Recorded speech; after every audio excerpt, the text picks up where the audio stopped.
E aí, pessoal, que é o Elias, professor de História de vocês. Estamos aqui, né, para a gente dar continuidade à nossa discussão sobre os campos de concentração e extermínio, né?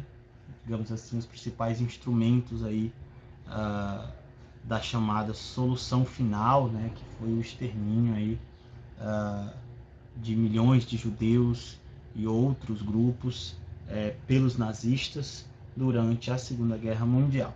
Né? Então, na aula passada a gente falou, né, o que eram os campos de concentração, como é que surge essa política, como ela foi se construindo ao longo da década de 30, o que era a solução final, né, pensada aí pelos nazistas, e aí qual era a diferença entre o campo de concentração e o campo de extermínio. Então, hoje a gente vai comentar mais sobre a situação no interior dos campos, né? Como é que era essa situação no interior dos campos. Então, pessoal, eu recomendo que vocês façam alguma anotação, tá? Anotações aí, às vezes ajuda, né, a fixar melhor o conteúdo, a compreender. Então, também porque grande parte do que a gente está trabalhando aqui não tem no livro de vocês, então vale a pena, né, fazer essa anotação. Claro que sempre é válido procurar, né, pesquisar, dar uma lida, tem muito artigo bom, né, sobre uh, esse período, que analisa de forma bastante criteriosa, né, tem muita coisa interessante para se ler, tá? Então vale a pena aí um estudo minucioso, tá? Qualquer dúvida, pessoal, sobre esse tema, me envia lá no Google Class que eu vou comentar, eu vou responder, né? Se tiver algum comentário também para fazer, coloca lá que eu vou responder assim que possível, tá certo? Então vamos lá para nossa aula para a gente começar. Então, pessoal, eu resolvi começar com um trecho, né? Um trecho das memórias do Primo Levi, né? Primo Levi que foi um escritor, né? Que sobreviveu aos campos de concentração.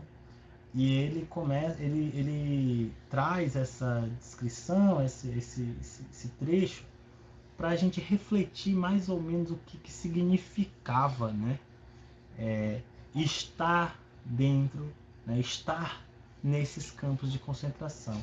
Claro que de uma forma muito parcial, né, já que a gente jamais vai conseguir entender exatamente o que era sentido, né, ao estar ali, ao estar vivenciando aquela situação desumana, né?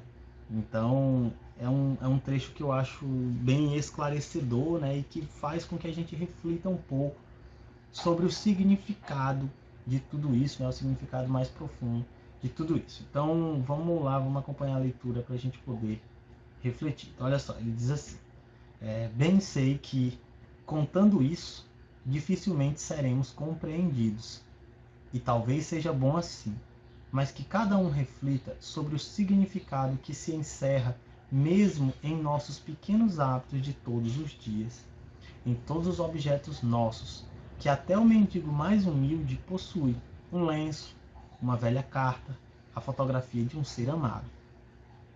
Imagine-se agora um homem privado não apenas dos seres queridos, mas de sua casa, seus hábitos, sua roupa, tudo, enfim, rigorosamente tudo o que possuía.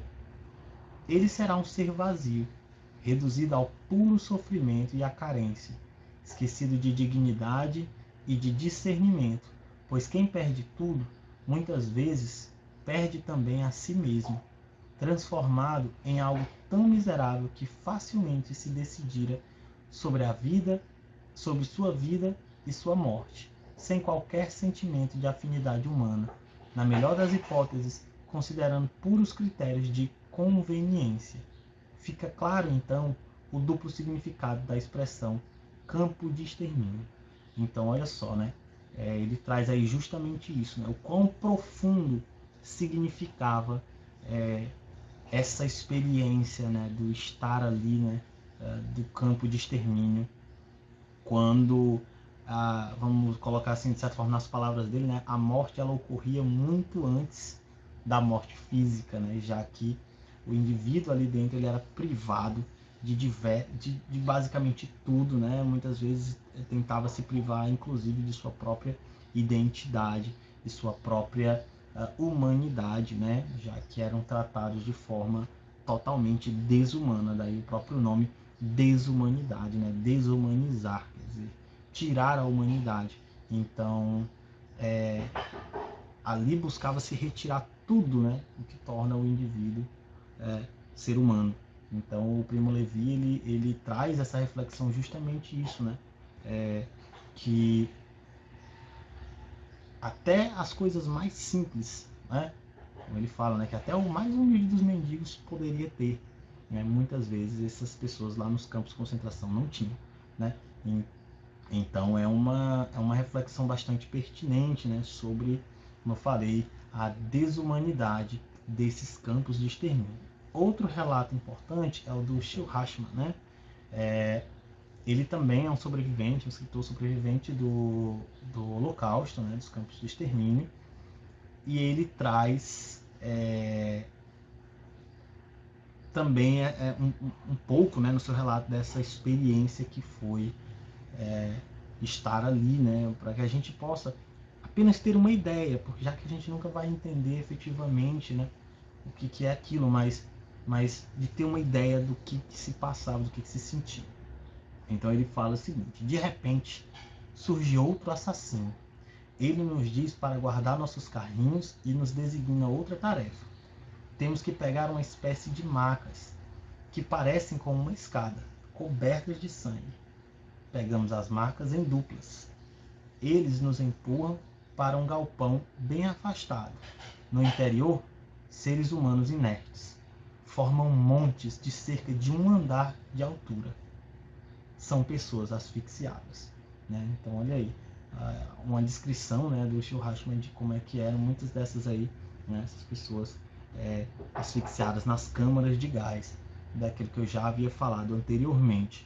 Então, pessoal, aqui o Holocausto, né, a solução final, os campos de extermínios demonstram essa realidade aterradora, né, que foi esse genocídio, né, de uma proporção inimaginada até então, né? Inclusive muitos naquele momento inclusive duvidavam, né, da própria existência, né, dessa situação, e ainda hoje, né, existem aí quem duvide, quem questione, né, a existência do Holocausto, muitas vezes por conta da sua monstruosidade. Ela é tão grande, né, que muitas vezes faz duvidar se ela realmente foi possível, né? Mas, no entanto, existem inúmeros documentos e provas, né, que constatam a existência dessa política de extermínio empreendida pelos nazistas, tá? Então, pessoal, vamos lá para a gente poder entender. Então, como é que é a situação nos campos, né? Como é que a coisa ocorria, tá? Primeira coisa, havia a prisão, né? Então a maior parte das pessoas que foram para os campos de concentração, né, e extermínio, né, muitas delas eram presas, né? Presas e aí enviadas a esses campos. Elas poderiam ser presas dentro da Alemanha ou do território dominado pelos alemães, ou também presos em países aliados, e aí deportados e enviados a esses campos, né? Por exemplo, a Olga Benário, ela estava no Brasil, participou da Revolução junto com a intentona comunista junto com o Júlio Prestes. O Vargas, ela foi presa e tal, ele também, e aí o Vargas deporta ela, né, para a Alemanha, onde ela foi enviada aos campos de concentração, né? A gente viu a Anne Frank, estava lá na Holanda, quando ela também é presa lá e enviada aos campos de concentração. Então, quer dizer, isso era o que acontecia, né? Os países ali próximos, aliados de alguma forma, prendiam e deportavam esses judeus, judeus, comunistas, social-democratas, homossexuais, ciganos, húngaros, e aí vai, né? Então, outras nacionalidades também acabavam entrando nesses campos, pessoal. Então, como eu falei, né, esses grupos, né, eles foram amplamente perseguidos, né? A solução final, né, que basicamente era o extermínio mesmo dos judeus, ela é uma coisa que acontece, de certa forma, mais especificamente contra os judeus, né? Então, por isso, né, o número tão alto, cerca de 6 ou 7 milhões de judeus assassinados nesses campos de extermínio. Então foram, de certa forma, quem sofreu mais com essa política de extermínio, né, foram os judeus, mas também, né, tiveram nesses campos de concentração e campos de extermínio comunistas, social-democratas, homossexuais, ciganos, húngaros e outras nacionalidades, tá?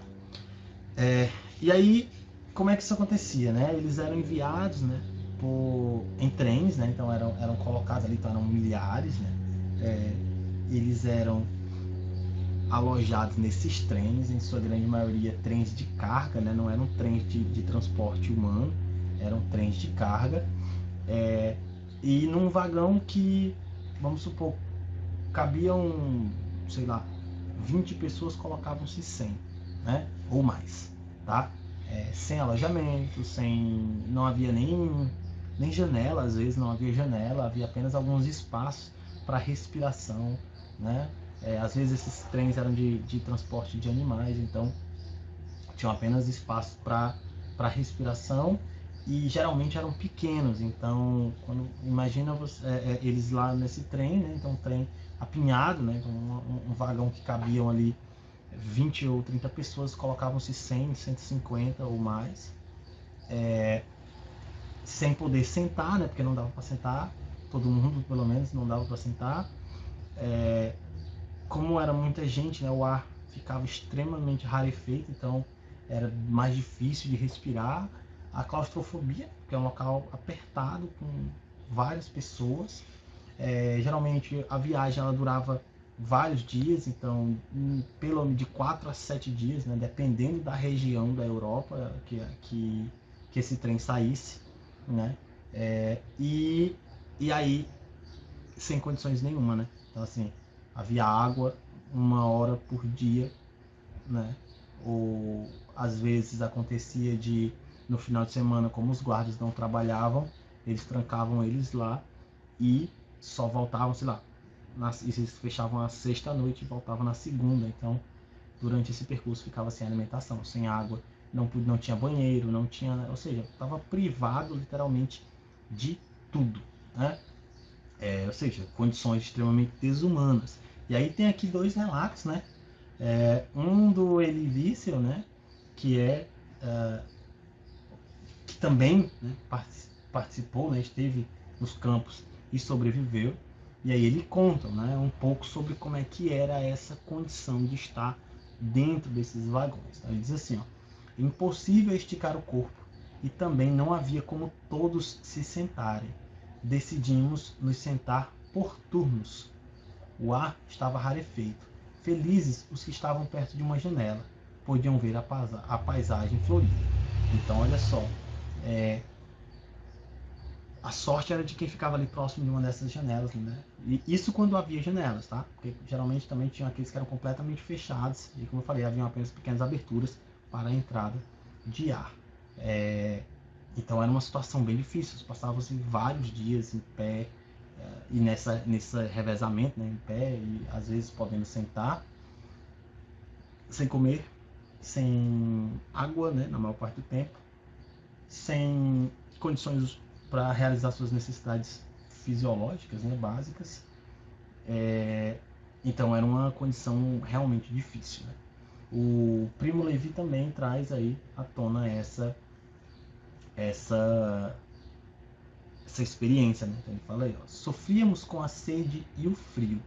Cada parada gritávamos pedindo água ou ao menos um punhado de neve, mas raramente fomos ouvidos. Os soldados da escolta afastam quem tenta aproximar-se do comboio. 2 jovens mães, com crianças pequenas de peito, queixavam-se dia e noite, implorando por água. Havia também a fome, a fadiga, a falta de sono, mas a mesma tensão nervosa a mitigava. As noites, porém, eram pesadelos sem fim, né? o frio, né? E tudo isso fazia com que a experiência que já era extremamente desumana se tornasse ainda mais aterradora. Então, era nessas condições que grande parte dessas pessoas foram transportadas aos campos de concentração. E aí, chegando lá, havia um processo de divisão. Então, eram divididos, né, homens, mulheres, idosos e crianças, né? E aí, basicamente, aqueles que eram muito idosos, de mais de 60 anos, 65 anos, e crianças muitas vezes muito pequenas, praticamente eram encaminhados diretamente às câmaras de gás, né? E aí executados sem nenhuma compaixão, tá?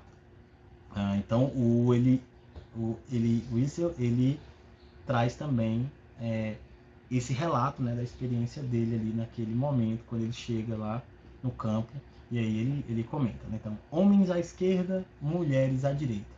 4 palavras ditas tranquilamente, indiferentes, sem emoção. 4 palavras simples, breves, e no entanto, foi o momento em que eu deixei minha mãe. Mal tivera tempo de pensar, e já se sentia a pressão da mão de meu pai. Tínhamos ficado só nós dois. Em uma fração de segundo, pude ver minha mãe e minhas irmãs partirem para a direita. Então, quer dizer, momento de muitas separações, né? Já que eram separados, né? Famílias, pais, filhos, eram separados naqueles momentos, né? Muitas vezes com a promessa de que se reencontrariam em outro local ou de que se reencontrariam em outro momento, mas em que muitas vezes isso não ocorreu, né? Muitas das vezes, esse reencontro não foi possível porque pela execução, né, massiva desses prisioneiros. Organizados dessa forma, eram distribuídos, né, uniformes, tá? E direcionados, né, esses prisioneiros para os alojamentos, né, alojamentos em condições também extremamente desumanas. Os uniformes, era aquele uniforme que a gente viu anteriormente, né, aquele camisola listrado, né, calça listrada também, geralmente com um símbolo referente a aquela, vamos dizer assim, a caracterização daquela pessoa. Então, se era um judeu, você tinha uma estrela amarela, né?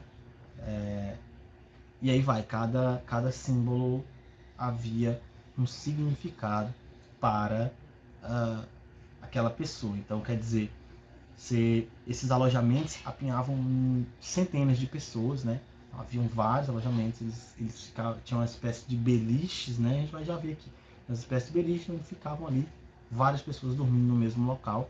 Geralmente, né? Essas pessoas elas tinham que raspar o cabelo, né? Isso tanto homens quanto mulheres, porque devido à falta de higiene, às péssimas condições, as epidemias eram muitas, né? E aí, para, entre aspas, evitar essas epidemias, fazia-se com que se tivesse de retirar, né, todo o cabelo e tal.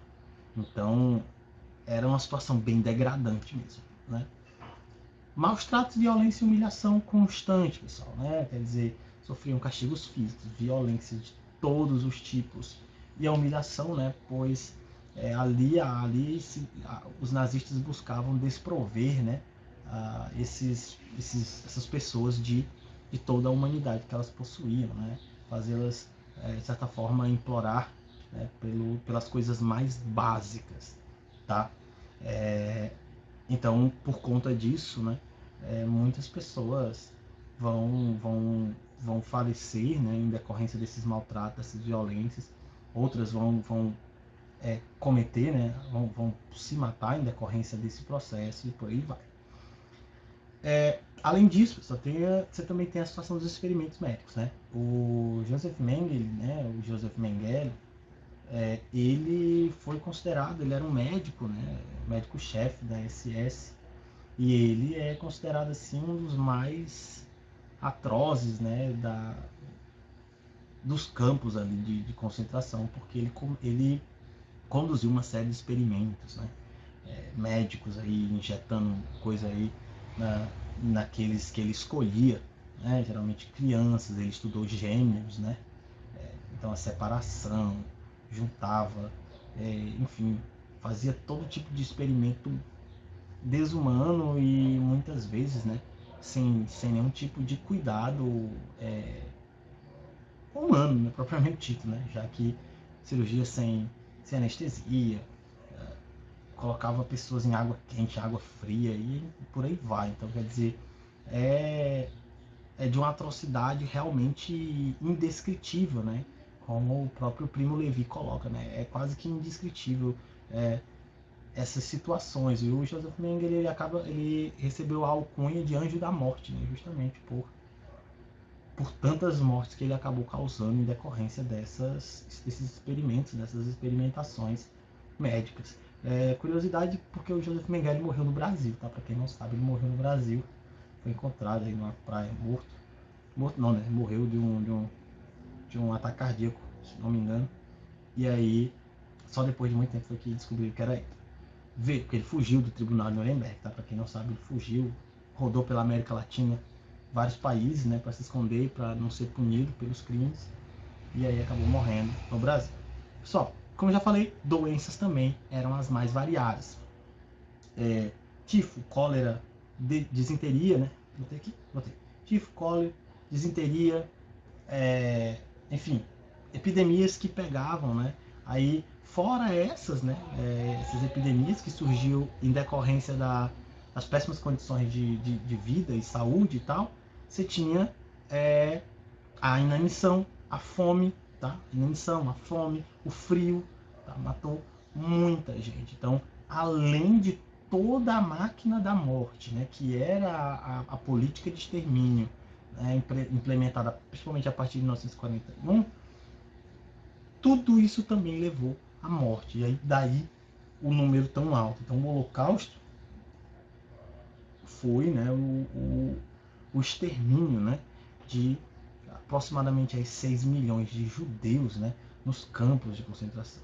O número total de mortos nos campos ele é ainda maior, pessoal, tá? Mas só de judeus aproximadamente 6 milhões, né? Então quer dizer que viveram, né, e morreram dentro dessas condições altamente atrozes, né? Que foi o Holocausto, que foi os campos de extermínio, tá? Então aqui a gente tem algumas imagens, aqui os trens, ó, não sei se dá para ver bem, mas aqui o trem, ó, completamente fechado. Aqui isso aqui é uma entrada de ar, tá? Que é um vagão. Então aqui geralmente é nas entradas de ar, é só esses espaçozinhos aqui, geralmente são 3 ou 4 espaços como esse para entrar ventilação. Então aqui as pessoas, aqui no caso mulheres e crianças, né? Mulheres e crianças que eram embarcados nesses vagões. Geralmente essas pessoas levavam pertences e tudo mais, mas quando chegavam nos campos elas geralmente eram desprovidas desses pertences, né? Eles retiravam e muitas vezes pegava esses pertences, separava aquilo que era útil e o que não era e mandava de volta, por exemplo, para a Alemanha para serem usados pelos nazistas ou mesmo pelos alemães, de maneira geral.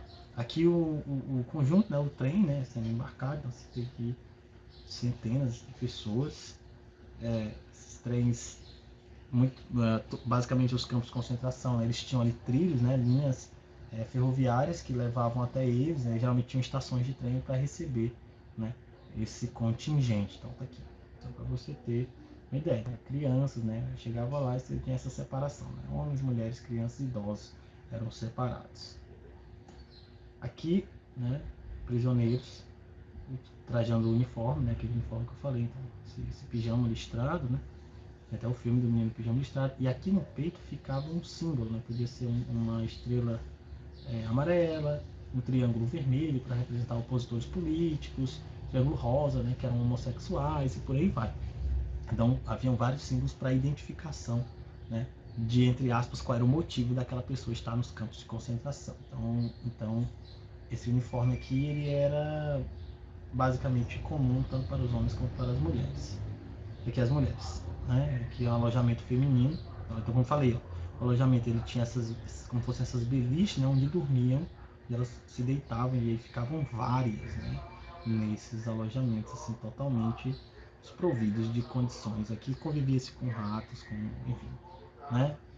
Com uma série de sujeira, falta de higiene e tudo mais. Então, que geralmente, né, as roupas eram bem finas, então sofriam também bastante com frio, tá? Sofriam bastante com frio em decorrência, porque as roupas não eram suficientes. Até alguns campos davam uma roupa de inverno, mas aí tinha um período ali que eles tinham que usar, eles não podiam ficar usando direto, não. Aqui em um alojamento masculino, né?